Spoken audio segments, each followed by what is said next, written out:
Mis hermanos, Dios me los bendiga. Sean bienvenidos a este canal donde se estudia la Biblia a profundidad.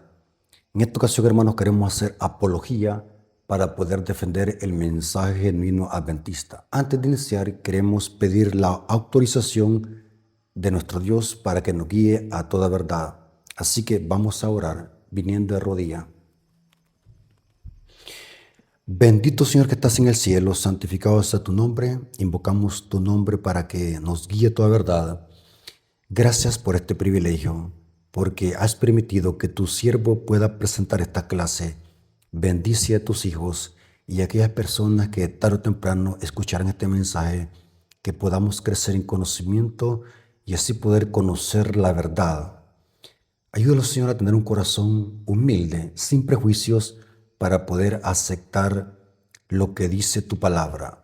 Guíenos a toda verdad, te lo suplicamos en el nombre de Jesús. Amén. Ok, hermanos, el apóstol Pedro quiere usar como base 2 de Pedro 3:16. Quiero decirles, hermanos, que la palabra indocto no es mala palabra. La palabra indocto significa falto de conocimiento y dice así, casi en todas sus epístolas, hablando de ella, de estas cosas, entre las cuales hay algunas difíciles de entender, las cuales los indoctos e inconstantes tuercen, como también las otras escrituras, para su propia perdición. El apóstol Pedro, según el contexto, está hablando de los indoctos que tuercen las cartas de Pablo para su propia perdición. Pero acá Pedro está usando la palabra indocto en un sentido de una ignorancia voluntaria.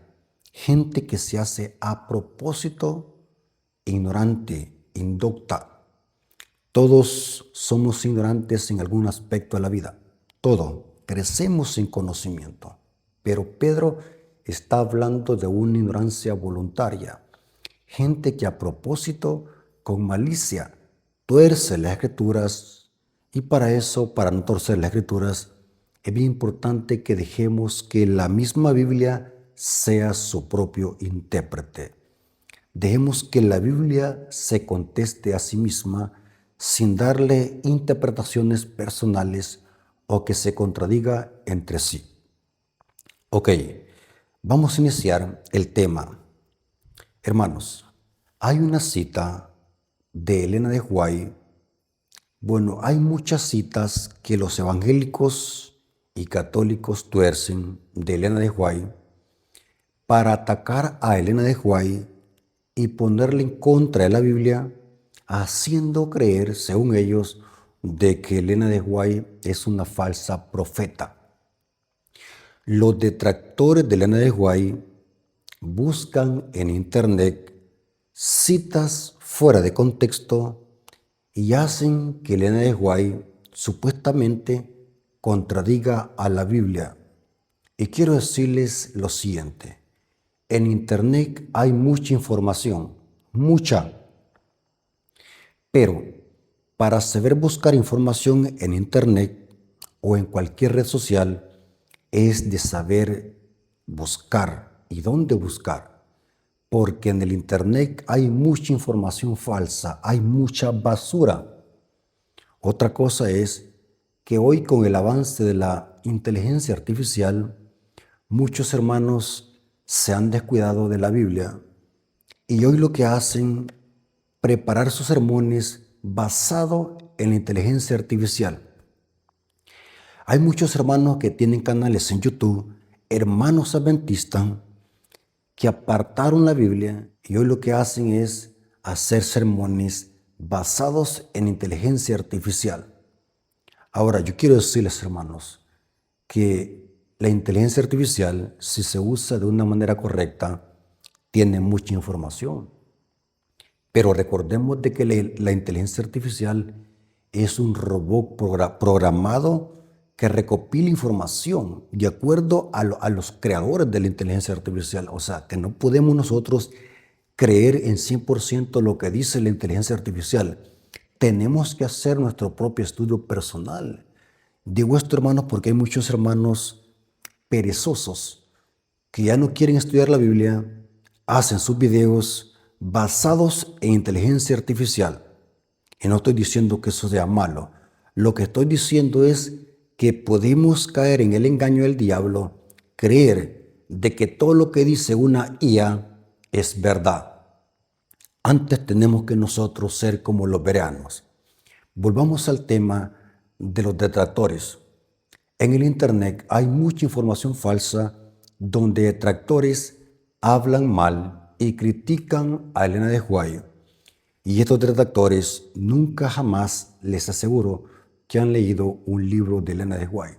Simplemente se basan en prejuicios, son fanáticos, son indoctos de los temas. Quizás el que subió la información a internet es un detractor y quizás nunca ha leído un libro de Elena de White y subió esa información a internet y más del otro indocto va a leer esa información o la va a escuchar y va a andar repitiendo lo mismo. Hermanos, ¿saben de que yo antes de entrar a la iglesia adventista tuve que comprobar si lo que dice la iglesia adventista es verdad? Y tuve que leer los escritos de Elena de White.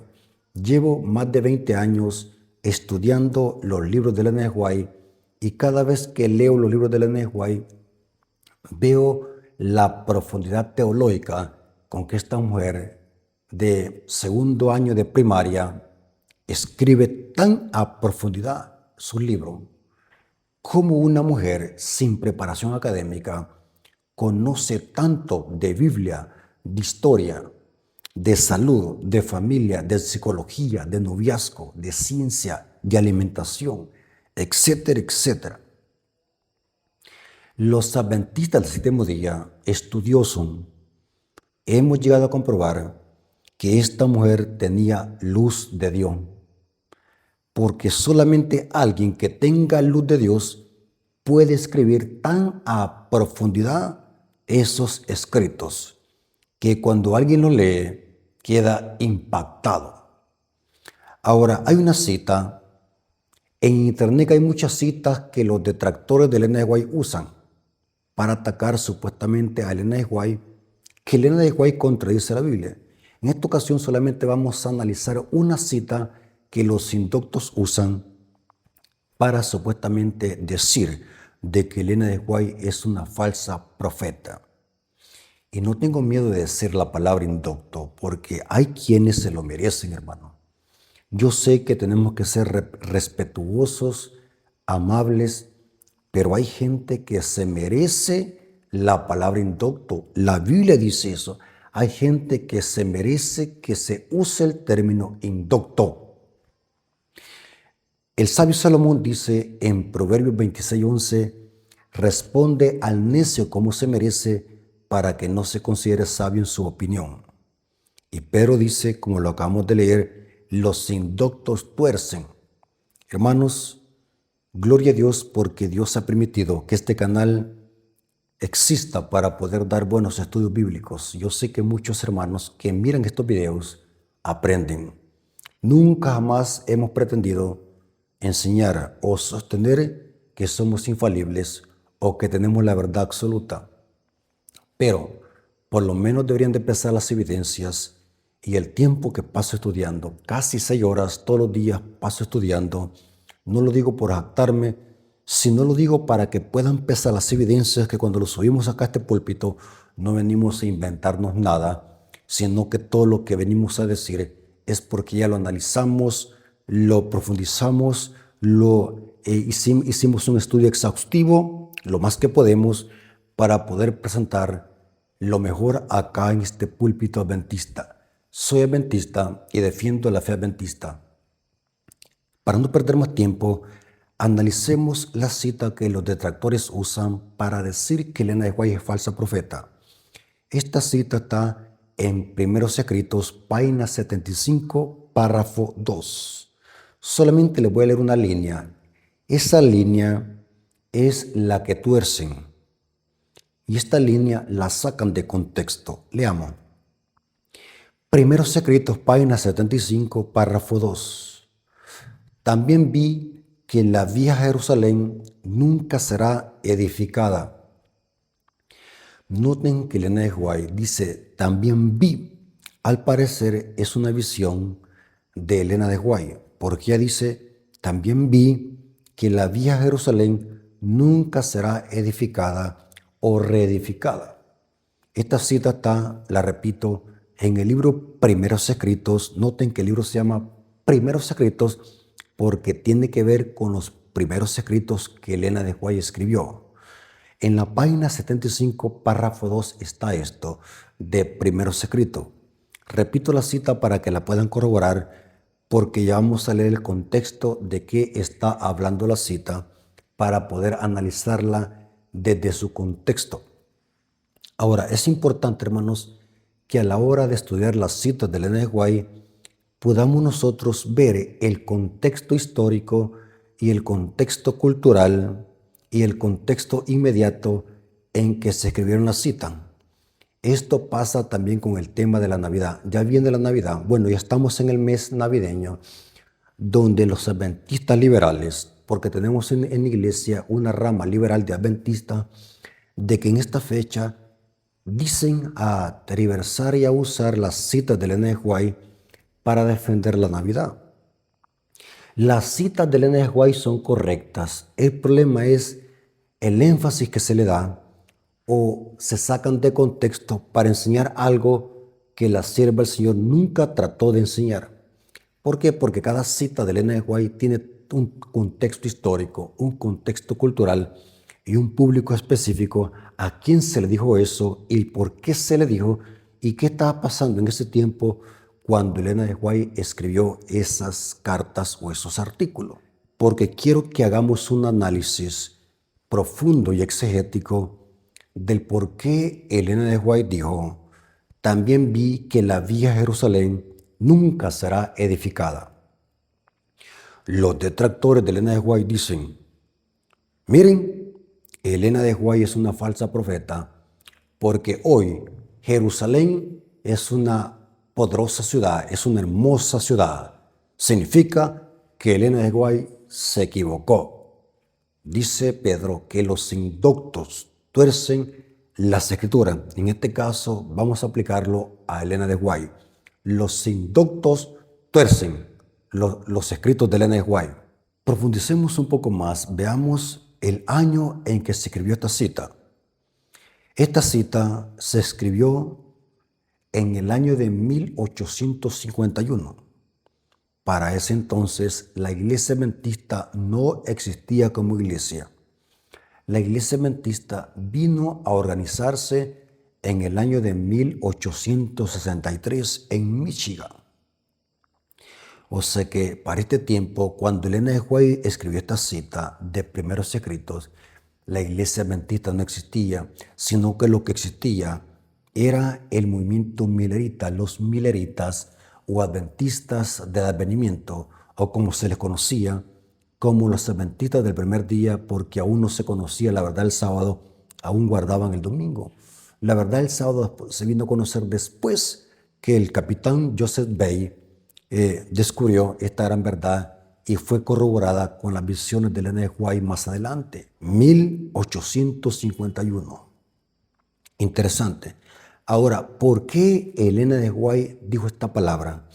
Vi también que la vieja Jerusalén nunca será reedificada. Porque vamos a ver el contexto de la cita. Es importante leer toda la cita. Siempre he dicho yo eso. Para que usted pueda entender una cita de la Biblia o de Elena de White, siempre tiene que leer todo el contexto menor y mayor de lo que dijo tal persona referente al tema, porque de lo contrario vamos a hacer malas interpretaciones de la cita y vamos a enseñar algo que el escritor nunca quiso dar a entender. Por eso, hermano, la clave para poder entender cualquier cosa siempre es el contexto. Recuerde, el contexto. Ahora vamos a ver por qué Elena de White dijo esta palabra. Vamos a ver que en los tiempos de Elena de White, cuando ella escribió estas palabras, muchos creían, noten la mentalidad que tenían los mileritas, muchos creían que Dios seguía teniendo un plan especial con Jerusalén y que Israel o Jerusalén iba a ser reedificada en su economía espiritual. O sea, creían igual como los protestantes que Dios sigue teniendo un plan con la nación de Israel. En los tiempos de Elena de White había esa mentalidad también.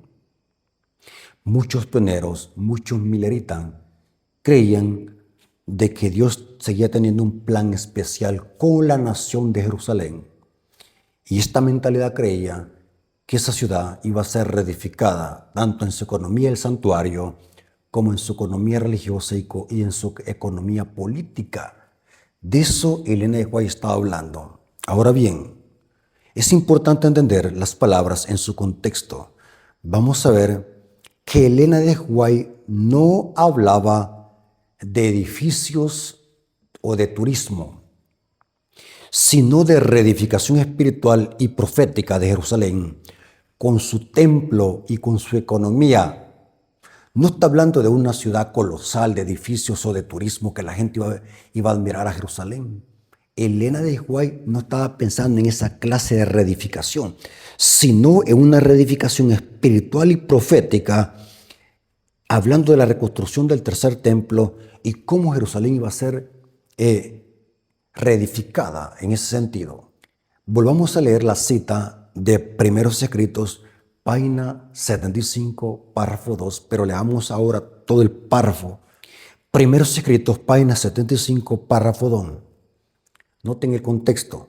Luego me fueron señalados algunos, noten lo que estaban enseñando, algunos que están en gran error al creer que tienen el deber de ir a la vieja Jerusalén y piensan que tienen una obra que hacer allí antes que venga el Señor.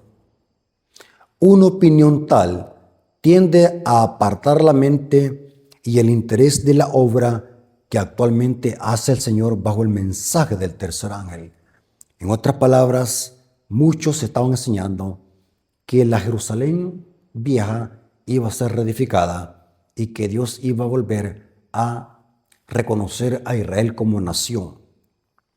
Y los mileritas y muchos estaban enseñando de que tenían que ir a predicar allí el mensaje.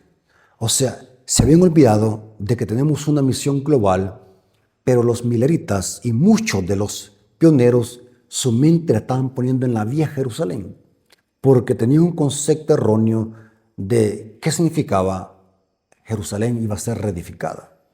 Entonces, Elena de White dijo, una opinión tal tiende a apartar la mente y el interés de la obra que todavía, noten, porque hay algunos que todavía quieren ir a Jerusalén y fijarán su pensamiento en esto y privarán de sus recursos la causa de la verdad presente para transportarse a sí mismos y llevar a otros allí. Vi que una misión tal no produciría ningún beneficio real, o sea que ir allá a Jerusalén no era beneficioso para la obra del tercer ángel, porque Dios no tiene un plan con una nación. Vamos a ver que el plan de Dios es con un remanente, con un pueblo fiel, y que la predicación del evangelio no se iba a pasear a una nación en específico, sino a todo el mundo, porque esa nación de Jerusalén ya no es el pueblo de Dios como nación. Dios tiene un plan ahora con personas, no como nación. Dice acá la cita, vi que una misión tal no produciría ningún beneficio real, que se necesitaría mucho tiempo para conseguir que unos pocos judíos crean en el primer advenimiento de Cristo y mucho más para que crean en el segundo advenimiento. Vi que Satanás engañó gravosamente a algunos con respecto a esto y que en toda esta tierra hay almas que podrían recibir ayuda y ser inducidos a guardar los mandamientos de Dios, pero se les está dejando perecer. Ahora noten cómo termina la cita. También vi que la vieja Jerusalén nunca será edificada. Noten, ahora se comprende el marco de la cita, porque muchos en su tiempo, en los tiempos de Elena de White, estaban teniendo una comprensión errónea de lo que era la Jerusalén. Creían de que esa nación iba a ser restaurada como nación, que se iba a restaurar el tercer templo, idénticamente como creen los protestantes dispensacionalistas, que creen de que el tercer templo se va a construir y que todo será, Dios salvará una nación, porque ese es el pueblo de Dios. que esa nación es un pueblo especial. Gran error que estaban cometiendo muchos mileritas en los tiempos de Elena de White. Pero Elena de White los corrigió y les dijo que la vieja Jerusalén nunca será edificada. Porque la Biblia dice, vamos a leer la Biblia, que Dios ya no tiene un plan especial con la nación de Jerusalén. Porque esa nación rechazó al Mesías. Esa nación es una nación impía. Hablo como nación, porque vamos a ver que si un judío se convierte a Cristo, es un verdadero judío, porque vamos a ver que el pueblo de Dios es aquellos que abrazan a Cristo por la fe, abrazan su pacto y obedecen y creen a Cristo. El templo nunca será construido. Eso enseña la Biblia. ¿Por qué razón? Porque el templo de Dios en los evangelios ya no es una ciudad literal, sino que representa el pueblo de Dios. Esto no es ninguna doctrina del relevo. No creemos de que la iglesia gentil sea el relevo de los judíos.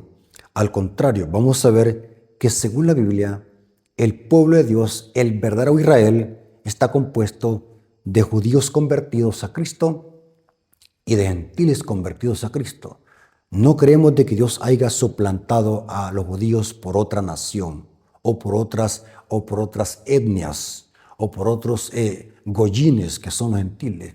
Ahora el verdadero israelita está compuesto de judíos convertidos y de gentiles convertidos. O sea que bíblicamente el templo no ha sido reconstruido. O sea que aunque en Jerusalén hay una ciudad colosal, hay una ciudad hermosa, no hay tercer templo. Aunque dicen que están haciendo planes para reconstruir el tercer templo, pero eso es un engaño del diablo. Porque el tercer templo no existe y nunca se va a reconstruir. Los intentos que están haciendo son fallidos. En Jerusalén hay un museo donde tienen utensilios del santuario, tienen la menorá. Ya le hicieron la menorá. Quieren construir el templo. Ya contrataron unos ingenieros para que hagan el plano para reconstruir el tercer templo. Pero noten que aún sigue la profecía de Elena de White en cumplimiento. O sea que lo que dijo Elena de White es verdad, porque hasta el día de hoy no existe ningún templo. O sea, Elena de White nunca dijo una falsa profecía. Lo que dijo es verdad, porque ella dijo, Jerusalén nunca será reedificada porque el templo no existe. No se ha restaurado tampoco el sacerdocio levita, ni tampoco los sacrificios. No tenemos en Jerusalén eso. Jerusalén no ha vuelto a tener el rol espiritual que tuvo. Simplemente es una nación impía. Pero no existe templo, no existe un sacerdocio levita, ni sacrificio, ni tampoco Israel tiene el rol que tuvo en el Antiguo Testamento. O sea, tenemos una ciudad, pero más que todo una ciudad turística, una ciudad colosal como cualquier ciudad, como Nueva York, como Los Ángeles, como París, etc.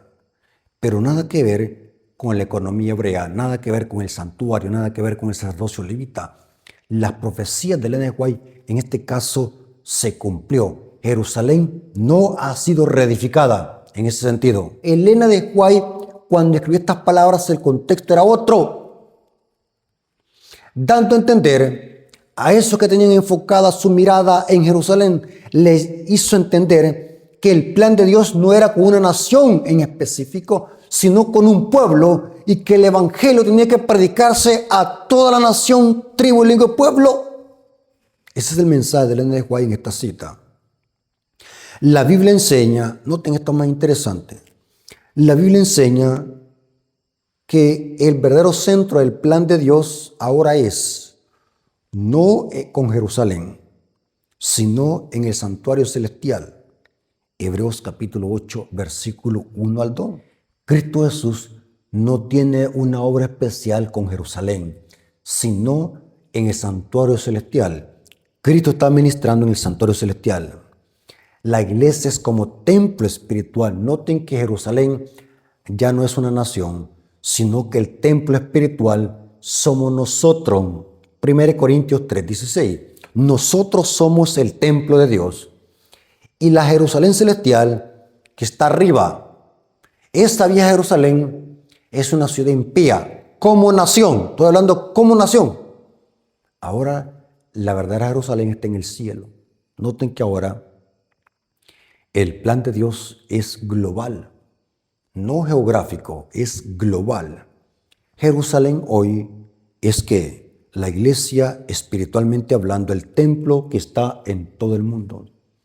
Esta vieja Jerusalén es un símbolo del pueblo de Dios y un símbolo de la Jerusalén celestial. Ese santuario, ese templo de Jerusalén es una copia o era una copia del celestial donde Cristo ministra. Noten que todo esto es tipológico.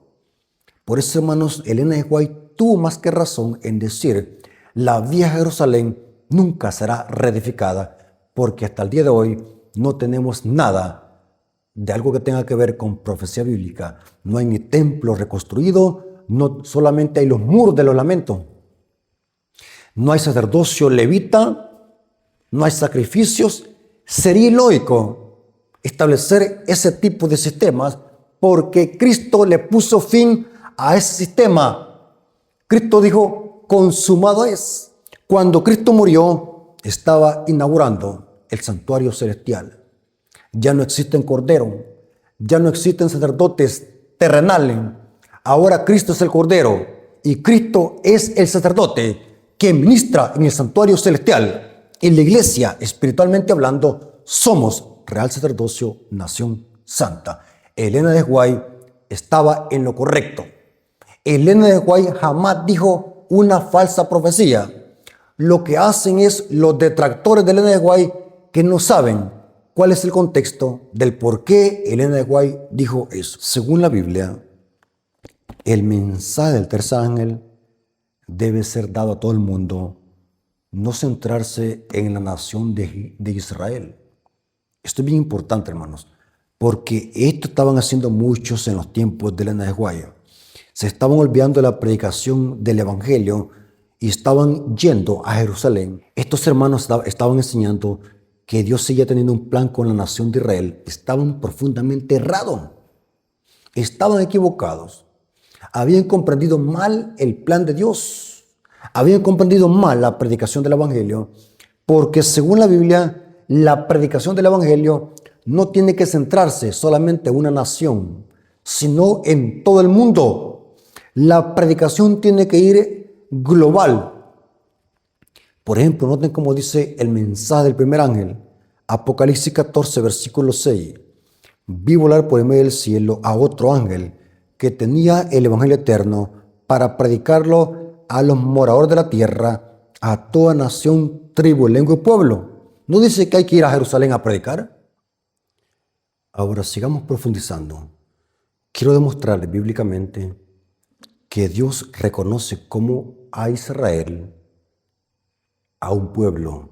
Vamos a ver bíblicamente que Dios ya no reconoce como su pueblo a Israel como nación.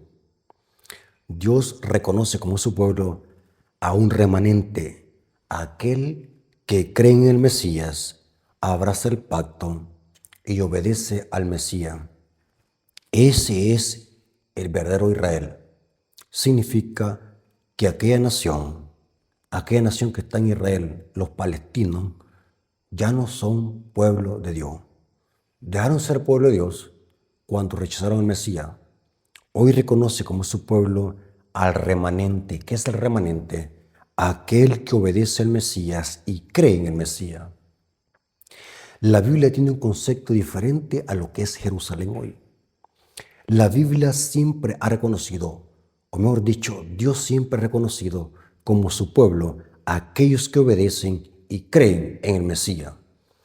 Les voy a sacar una serie de citas para que veamos quién es Israel y a quienes Dios reconoce como su pueblo. Por eso, hermanos, Elena de White tuvo razón al decir que era un grave error aquellos que estaban yendo a Jerusalén a predicar, creyendo que Dios tenía un plan con esa nación. O sea, Elena de White no estaba condenando la predicación del Evangelio. No malinterpreten las palabras que estoy diciendo. Lo que Elena de White estaba condenando, el falso concepto de que tenían los pioneros de Jerusalén, creyendo que era el pueblo de Dios como nación. Y Elena White fue clara, esa nación jamás será reedificada, porque hoy Dios reconoce como su pueblo al remanente, a los hijos de Dios fieles, aquellos que abrazan el pacto. Romanos 11, versículos 5 al 6. Noten cómo dice Pablo, hablando del remanente, y hace una alusión a Elías, que quedó como remanente en la apostasía del rey Acab y Jezabel. En ese contexto dice Pablo, así también aún en este tiempo ha quedado un remanente escogido por gracia. Noten, remanente es aquello fiel que queda ileso después de una apostasía o un cataclismo. Así también aún en este tiempo ha quedado un remanente escogido por gracia. Y si por gracia, ya no es por obras. De otra manera, la gracia ya no es gracia. Y si por obras, ya no es gracia. De otra manera, la obra ya no es obra. Noten, en Israel hay un remanente. Evidente es que judíos que aceptaron al Mesías, vamos a ver que la primer cosecha fue de judíos, entre ellos sacerdotes que creyeron al mensaje en el día del Pentecostés. O sea, en Israel hay un remanente. Desde los tiempos de los apóstoles hay un remanente que creyó en el Mesías. En ese contexto dice Pablo en Romanos 11, 26. Y luego todo Israel será salvo. Noten, todo Israel será salvo. Como está escrito, vendrá de Sión el libertador, que apartará de Jacob la impiedad.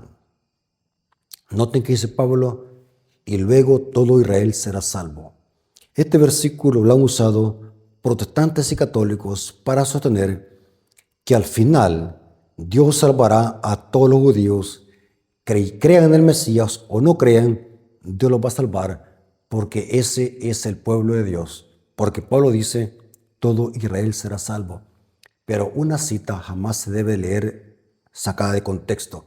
La cita dice, luego todo Israel será salvo. Pero ¿cuál Israel? El contexto lo dice que es el remanente. Todo, pero en el contexto de no una nación, sino de un remanente. Por eso es que las citas deben leerse en armonía con el contexto. Esta cita, donde Pablo dice, luego todo Israel será salvo, es una cita que viene de Isaías 59:20 y de Isaías 27:9. Y vamos a leer que el contexto es de aquellos judíos que se vuelvan de la iniquidad. O sea, que los judíos que van a ser salvos son aquellos que se arrepientan, aquellos que busquen a Cristo el libertador, aquellos que se vuelvan del pecado, aquellos que hagan un pacto con el Mesías, aquellos que crean en el Mesías. No está hablando de una nación sin excepción de personas, sino que está hablando de un remanente, aquel que es fiel y que cree en el Mesías y aquel que se vuelva de la iniquidad. Leamos el contexto. Isaías 59:20. Y vendrá el Redentor a Sión, y a los que se volvieran de la iniquidad en Jacob, dice Jehová. Noten, y a los que se volvieran de la iniquidad. O sea, los judíos que iban a ser salvos son los que se arrepintieran, los que se volvieran de la iniquidad. Esta cita también está en Isaías 27:9. Noten cómo se afirma lo mismo, que solamente los judíos que se arrepientan y se vuelvan de la iniquidad serán salvos.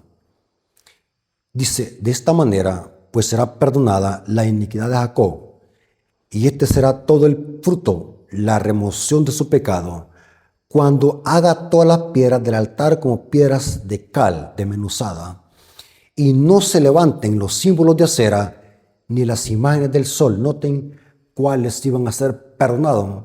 Los que dejaran de hacer símbolos de acera e imágenes del sol, o sea, los que se volvieran de la apostasía. Noten, por eso es que Pablo cuando dice todo Israel será salvo, está hablando del todo, pero en el contexto de aquel remanente, todo el remanente que se vuelva a Jehová. Ahora vamos a ver bíblicamente quién es un israelita. Y es importante que comprendamos bien este concepto, porque esta mentalidad está bien arraigada en las iglesias protestantes. Oremos por Israel. Israel es el pueblo de Dios. Y es interesante que aún hasta adventistas dicen esta herejía. Oremos porque Israel es el pueblo de Dios. Nunca jamás Israel volverá a ser pueblo de Dios como nación, sino aquellos individuos que acepten al Mesías. Y la Biblia enseña eso, que Dios reconoce como Israel o como Jerusalén a aquellos que aceptan el pacto y creen en el Mesías. Voy a leer una serie 7 que corrobora esto que les estoy diciendo. Romanos capítulo 9, versículo 6 al 8. Romanos capítulo 9, versículo 6 al 8.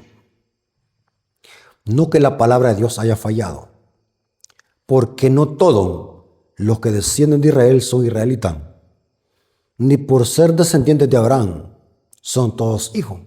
Y noten cómo dice la cita, ni por ser descendientes de Abraham son todos hijos, sino en Isaac te será llamada descendencia. Esto es, no los que son según la carne son hijos de Dios, sino los que son hijos según la promesa son contados como descendientes de Abraham. Noten, ¿quiénes son los descendientes de Abraham? Los que son contados por la promesa, o sea, por la fe, no por ser descendientes de una nación. Los que son verdaderos hijos de Abraham son los de la promesa, son los hijos que se aferran al pacto y creen en el Mesías. Según Pablo, el verdadero Israel está compuesto de judíos convertidos. Noten que no por pertenecer a una nación, no los vayamos a equivocar.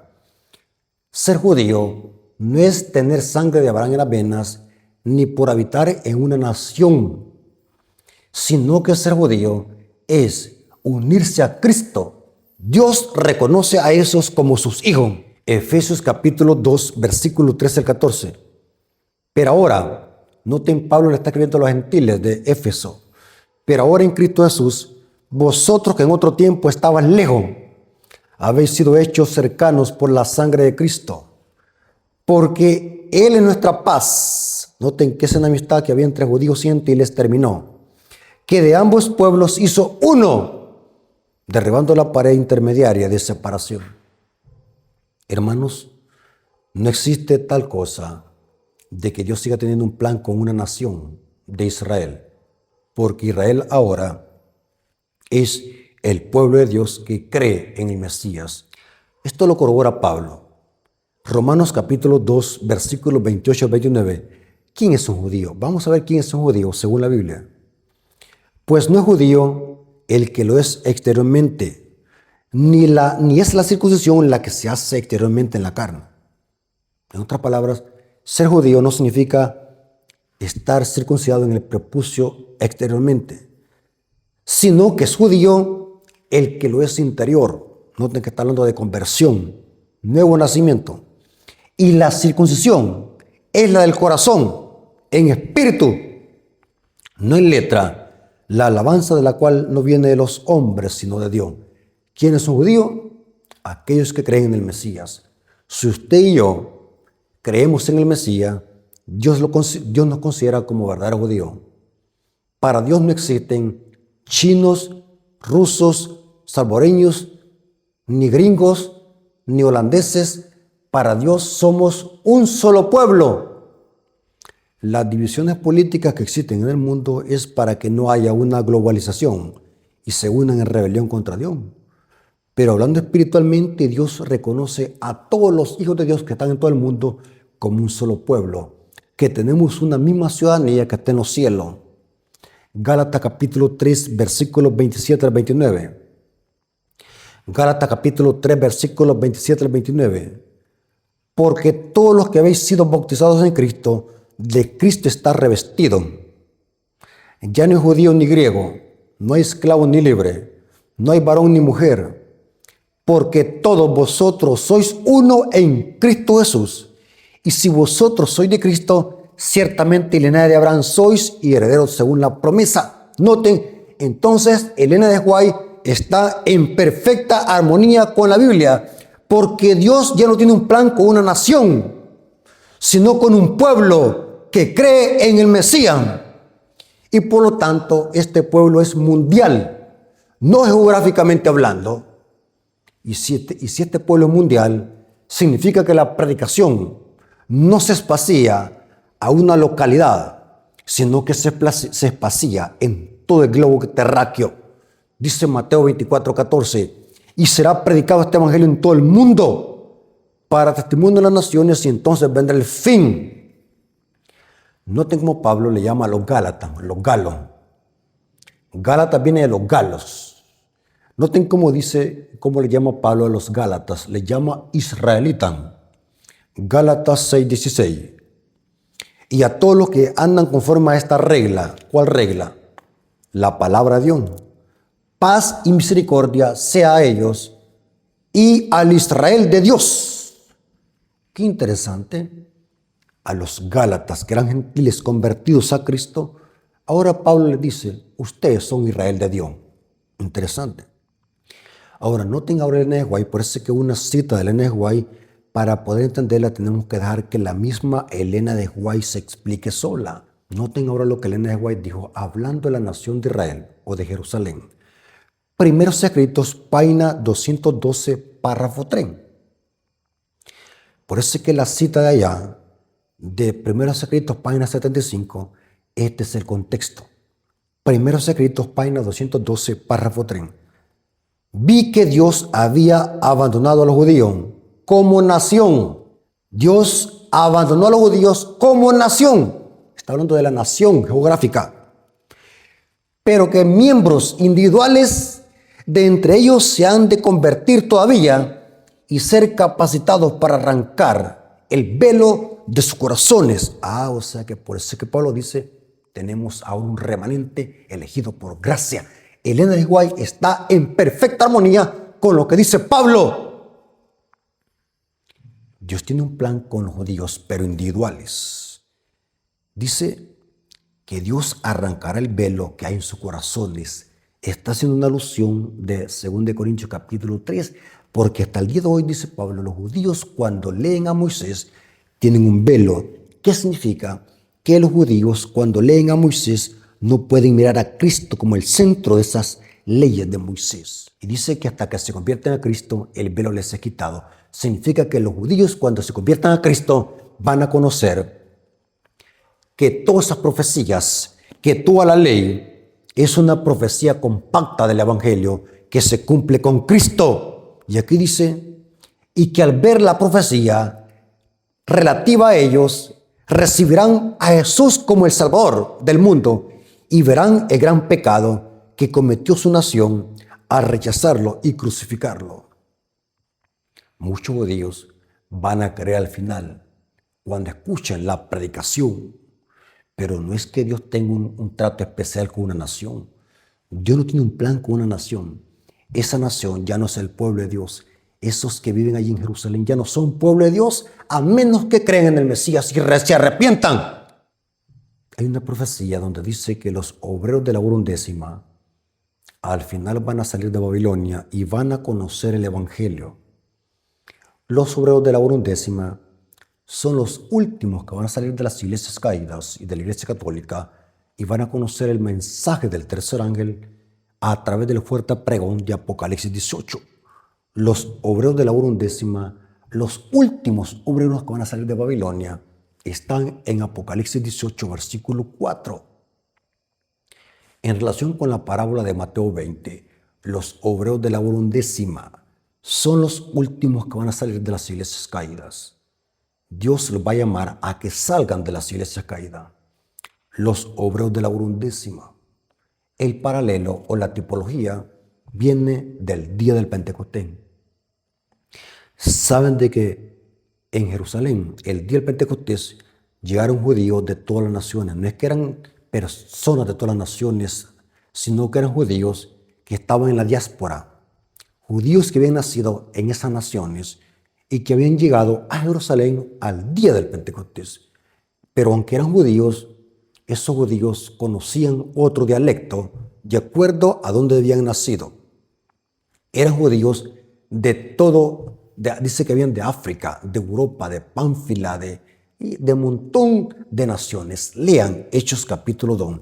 Eran judíos nacidos en diferentes naciones, con diferente dialecto, pero que habían llegado a Jerusalén para el día del Pentecostés. Era una fiesta muy grande que celebraban los judíos, el Pentecostés. ¿Y qué pasó en el Pentecostés? El primer sermón que dio Pedro, se bautizaron como 3,000 personas. Lo interesante es que la iglesia sigue creciendo, porque según la historia, lo que pasó en el Pentecostés fue la lluvia temprana. Las primeras lluvias hicieron crecer la semilla, el fruto de trigo, para que salieran los primeros frutos. La lluvia tardía tiene que ver con el fuerte pregón, el mensaje de Apocalipsis 18, impulsado por la lluvia tardía. O sea, la lluvia temprana fue el Pentecostés y la lluvia tardía es el fuerte pregón. O sea, que en el día del Pentecostés vimos los primeros chubascos, las primeras lluvias. Saben que en el día del Pentecostés muchos judíos también se convirtieron. Judíos que antes habían crucificado al Mesías y habían dicho, deja ir a Barrabás y crucifica al Cristo. Ahora, para el Pentecostés, muchos sacerdotes se convierten a Cristo. A última hora se convierten a Cristo. Hechos 6:7. Noten qué interesante. Esos líderes que antes habían consentido en la muerte de Cristo y lo habían rechazado, hoy en el Pentecostés, a través del sermón de Pedro y los apóstoles, ahora muchos sacerdotes están creyendo al Evangelio y están abrazando la fe. Hechos 6:7. Y crecía la palabra del Señor, y el número de los discípulos se multiplicaba grandemente en Jerusalén. También muchos de los sacerdotes obedecían a la fe. Dice el comentario que estos sacerdotes eran los que antes habían consentido en la muerte de Cristo y lo habían rechazado. Hoy están convirtiéndose. O sea que el fuerte pregón de Apocalipsis 18 no solamente va a alcanzar a gentiles, no solamente va a alcanzar a babilonios, no solamente va a alcanzar a católicos ni a protestantes, sino que va a alcanzar también a judíos que a última hora van a aceptar al Mesías. Eso es bien diferente, porque Dios tiene un trato con personas, no con naciones. Esta cita lo dice el libro de Hechos de los Apóstoles, página 306, párrafo 1 de Elena de White. El libro de Hechos de los Apóstoles es un comentario de los evangelios y el libro de Hechos de los Apóstoles que encontramos en la Biblia. Noten cómo ella explica cómo la predicación del evangelio les va a llegar a la última hora a los judíos. Y muchos judíos van a convertirse a Cristo al final. En la proclamación final del evangelio, cuando una obra especial deberá hacerse en favor de las clases descuidadas, hasta entonces, Dios espera que sus mensajeros manifiesten particular interés en el pueblo judío que se halla en todas partes de la tierra. Cuando las escrituras del Antiguo Testamento se combinen con las del Nuevo para explicar el eterno propósito de Jehová, eso será para muchos judíos como la aura o la aurora de una nueva creación y la resurrección del alma. Cuando vean a Cristo en la dispensación del evangélico, en la dispensación evangélica pintado en las páginas de las escrituras del Antiguo Testamento y perciban cuán claramente explica el Nuevo Testamento y el Antiguo, sus facultades adormecidas se despertarán y reconocerán a Cristo como el Salvador del mundo. Muchos recibirán por fe a Cristo. Noten, muchos judíos van a recibir por fe a Cristo como su Redentor. En ellos se cumplirán las palabras: a todos los que le recibieron y a todos los que creen en su nombre les dio potestad de ser llamados o hechos hijos de Dios. Juan 1:12. Hermano, no cabe duda que Elena de White jamás dijo una falsa profecía. Elena de White estaba hablando de una Jerusalén que no será reedificada nunca en el sentido religioso, en su economía religiosa con el santuario y el sacerdocio levita. Ya nunca será reedificada, porque ahora las promesas son condicionales, son en Cristo Jesús. El centro de las profecías es Cristo, no es Jerusalén, es Cristo.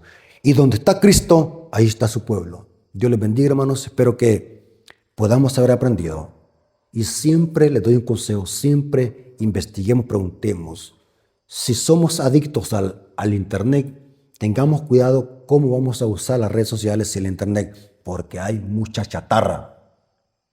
Y los detractores de Elena de White, su método de estudio es Google o las redes sociales, y ya andan repitiendo como loro las blasfemias y las herejías que se encuentran en el Internet y en YouTube.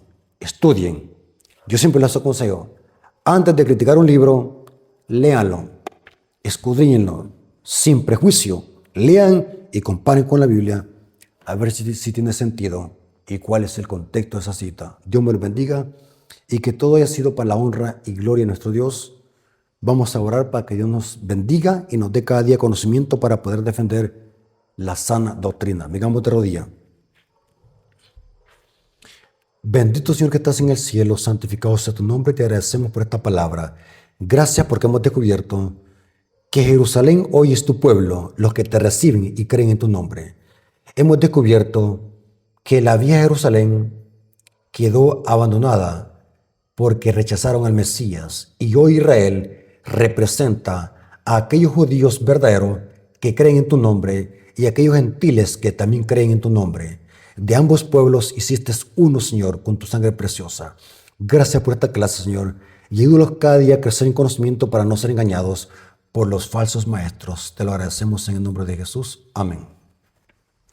Mis hermanos, Dios me los bendiga. Recuerden, si aún no se han suscrito al canal, suscríbanse. Para nosotros es de suprema importancia. Cuando hay suscripciones, cuando hay me gusta, cuando hay comentarios y cuando se comparten los videos, YouTube puede recomendar estos videos a otras personas y así esta plataforma va a crecer porque lo que buscamos es llevar la verdad presente a toda nación, tribu, lengua y pueblo. Dios me los bendiga y hasta la próxima.